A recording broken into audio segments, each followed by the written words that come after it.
Welcome back here, guys. The last game to preview here in Week 2 is the Week 2 Monday Night Football game between the Philadelphia Eagles and the Indianapolis Colts.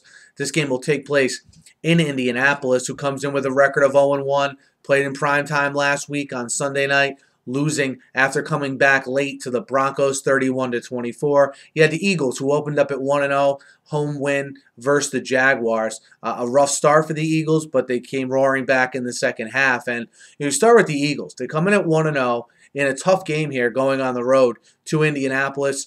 Two things concern me about the Eagles. In this game, they're without Evan Mathis, and they're obviously without Lane Johnson, who missed Week 1 as well with his suspension. This was a hallmark of this team last year, was the solid offensive line play. Sort of went under the radar. I thought was huge in the stats you saw Nick Foles put up, because I think we saw in Week 1 sort of some happy feet from Nick Foles. If you watch the tape of that game in Week 1, he had receivers running wide open the entire game. Obviously, the first half, he was very underwhelming. I think more than a lot of other quarterbacks in the NFL, the play of his offensive line and the talent level of his offensive line is going to be completely indicative, all right, of how he performs. So I don't think you're going to see the 27 touchdown, 2 interception Nick Foles from a year ago, because he's got some injuries obviously on that offensive line, as I just mentioned. He's more than a functional quarterback, though. He played at almost an all-pro level last year. So we'll see how he does here on the road in a hostile environment. I think the Eagles will be helped as a whole of Robert Mathis obviously being out. I know he's out for the season now. He would have missed this game anyway with his suspension.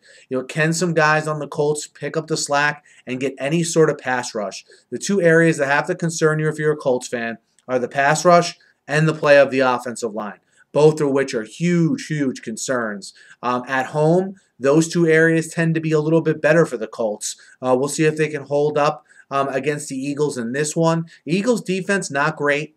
We saw teams move the ball on them last year. We saw the Jaguars move the ball on them in Week 1. So, it'd be interesting to see if they're up to the challenge. I think that's the matchup you have to look for. The Eagles' defense, and most notably their secondary, versus the receivers of the Colts. Colts never really able to get anything in terms of a running game here, pretty much in the whole Andrew Luck era thus far. So I have to think it's going to be heavily dependent on Andrew Luck, like it seems to be every week for the Colts.